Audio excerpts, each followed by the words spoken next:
Greetings, everyone, and welcome to the EKG case for the week of September 16th, 2013. Before we get started, I just want to throw out some kudos and thanks to Dr. Ali Farzad. Now, I know what you're thinking. This is not Bruno Mars, okay? Dr. Ali Farzad is our emergency cardiology fellow, and I have not heard him sing before, although some people may mistake him for Bruno Mars with a beard. He's not. He is way smarter and more talented, and what he has done over the past year is amazing. He has taken our EKG cases of the week going all the way back to September 2011, and he's put little summaries and bullet points on our website. So for those of you that are logging on, let me change that to red. For those of you that are logging on and watching these on YouTube, you're missing out on this. Go to the website at our university, www.ekg.umem.org, and there's a searchable feature. There's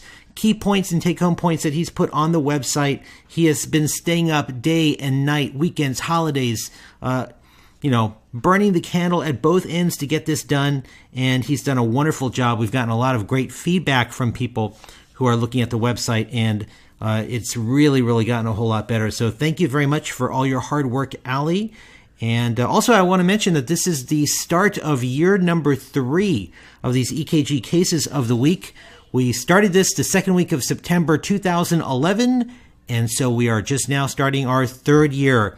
My thanks to everyone who has sent in cases, and I've got a lot of cases that are pending, and so there is no end in sight. I think as long as people have chests, we're going to have plenty of good EKGs to talk about. So let's get on to this week's EKG. This was actually sent by Dr. Heyzeus Trejo. Let me try that again. Dr. Heyzeus Trejo. Hopefully that's a little bit better, but he is a first-year resident at the University of Costa Rica, and he wanted to make sure that we send a shout-out to his faculty mentor, Dr. Manrique Umanya, who helped him with the case analysis. Heyzeus was taking care of a 45-year-old man who presented to the emergency department with 2 hours of worsening chest pain, shortness of breath, and there's a huge concern on his vital signs there. Obviously, he is bradycardic, and he's got concerning symptoms, so this sounds like an unstable bradycardia. We'll talk more about unstable bradycardias in just a second. Blood pressure seemed to be not terrible, and his mental status appeared to be okay. They got a quick 12-lead EKG, and here is the 12-lead EKG. Now, it's kind of a simple EKG, and it's also kind of a bit more complicated EKG. The simple part of this is to look at this and say, this is bad. Okay, so now we've gotten the simple part of this EKG down. It's bad, obviously, because there's ST segment elevation in the inferior leads and also in the lateral leads. And when you look at the rhythm, you also notice that there is P-wave osis. In other words, there's a lot of P waves that are just kind of hanging out, loitering, not really doing anything useful. Some of the P waves seem to be conducted. I don't even know which P waves are being conducted. What I do know is that the P waves are marching out at a rate of about 115, and they march out very regularly. And this photo is taken at a slight angle, so over here they don't march out quite as regularly, but they are regular P waves, and the atrial rate here appears to be about 115, and perhaps it's no coincidence that the ventricular rate is exactly 1/3 of that. All right, so there's a 3-to-1 atrial to ventricular ratio. The atrium is exactly 3 times faster than the ventricle. And what that means is that if there's an exact multiple relationship between the atrium and ventricle, it cannot be complete heart block. So this is not a complete heart block. It's also obviously not a Mobitz 1. So, I kind of hedge here when I see too many P waves, but there's a ratio like that. I just call this an advanced AV block. So let's just be comfortable calling it an advanced AV block and leave it at that, okay? Something's going to need to be done about this. Advanced AV block, and the patient has an unstable bradydysrhythmia. The ventricle's beating too slow. We'll get to that in just a moment. And then the other thing that you'll notice is that there's ST segment elevation in the inferior leads. There's ST elevation in the lateral lead. So there's, at the very least, an inferior and lateral STEMI going on. And the other thing that you'll notice is that there's ST elevation in V1 and in V3, but ST depression in V2. And we talked about that last week. When there's ST elevation in V1 and V3, but you're going the opposite way, ST depression in V2, that is highly specific for a right ventricular MI. Okay, so this is an inferior and lateral and right ventricular MI. And if you're into coronary anatomy, this is something that can happen if somebody has a very dominant right coronary artery, which also has lateral branches. So the patient is developing an infarction of inferior, right ventricle, and lateral parts of the heart. So it's a big MI, and there's a concerning advanced AV block here as well. So that's essentially EKG interpretation, perhaps not too difficult. So we'll talk about a couple of other things. First of all, this is an unstable bradycardia. I'm sure everyone would agree with that. This patient is having an acute MI in the presence of a bradycardia, and that makes this an unstable bradycardia. And when you use the term unstable bradycardia, what you're essentially saying is that this patient needs emergent treatment of the rhythm.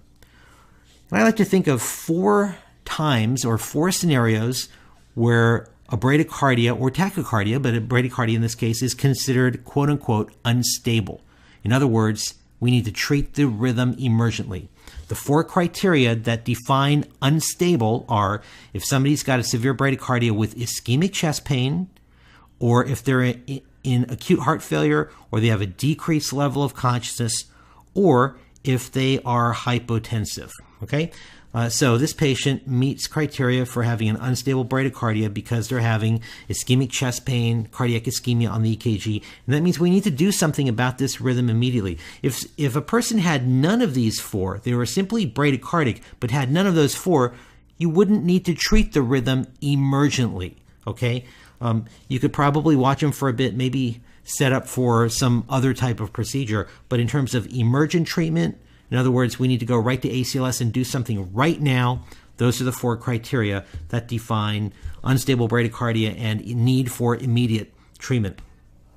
So, what is the treatment for an unstable bradycardia? ACLS talks about atropine and then pacing, transcutaneous or transvenous. They also throw in options for isoproterenol or epinephrine or dopamine, and we're not going to go all the way down that line. If you want to go straight to pacing anybody with an unstable bradycardia, I don't think you'd ever be faulted. It's a perfectly safe and reasonable thing to do. Give them a little sedation and just go right to pacing. When do you use atropine? Well, atropine is mainly useful for patients that have severe bradycardias that are due to excessive vagal tone. Atropine won't work if the bradycardia is not due to excessive vagal tone. So what are the types of bradycardias that are generally due to excessive vagality? That's not a real word, but that's what I'm going to say. Well, sinus bradycardia. If somebody has an unstable sinus bradycardia, give them atropine. If somebody has an unstable Mobitz 1, try some atropine. But Mobitz 2, third-degree heart block, advanced AV block, it's probably not going to work. And my personal opinion is if you have an unstable bradycardia and you're looking at a Mobitz 2 or an advanced AV block or a third-degree heart block, skip the atropine and just go right to the pacemaker. Pacing is, you'll never be faulted for just going for the pacer. Give them a little sedation also. And also, of course, don't forget to treat the underlying condition, which in this case means the patient needs antiplatelet agents and needs to get lytics or go to the cath lab. And that's what ACLS says. As a good emergency physician, you also don't want to forget about tox and metabolic causes for unstable bradycardias. Remember, we've talked in the past, severe hyperkalemia can induce bradydysrhythmias. So make sure you got calcium in your back pocket. Throw in some sodium bicarb for hyperkalemia. Calcium is also useful if it's a potential calcium channel blocker overdose. Glucagon if it's a potential beta blocker overdose. Digibind if it's a potential digoxin overdose. So again, ACLS is not written well for tox and metabolic. But you, as an emergency or acute care physician or healthcare provider, you've got to remember the things that ACLS doesn't address, tox and metabolic. All right. So in this case, this is clearly a STEMI, so we don't have to worry too much about that. And we're going to go for that, and we're going to go for that. And that's exactly what Heyzeus did. So they started out with some antiplatelet agents, aspirin, enoxaparin, clopidogrel. They're getting ready to send the patient for percutaneous coronary intervention, get the cath lab ready, and in the meantime, they start working on a transvenous pacemaker. Unfortunately, the patient decompensated rather quickly, went into a ventricular tachycardia, then VFib. They ran ACLS. They did everything right, and unfortunately, despite their best attempts to save this patient, the patient died. And this was a large MI involving multiple areas of the heart, plus a terrible brady dysrhythmia. And unfortunately, you can do everything right. And as you know, some patients are just not going to make it anyway. But we can learn from this case. We can learn about the unstable bradycardias and also just review a little bit about the EKGs as we have done. So, quick take-home points once again. Unstable bradycardia. What defines the term unstable bradycardia? In other words, you need to treat the patient's rhythm right now. 4 criteria. Are they having ischemic chest pain? Are they in acute heart failure? Do they have decreased level of consciousness? Are they hypotensive? If they have any of those 4 things with a severe bradycardia, go ahead, call it unstable bradycardia and treat the rhythm acutely. And with the treatment for unstable bradycardias, people remember the atropine. Atropine is probably best just for the sinus brady and Mobitz 1.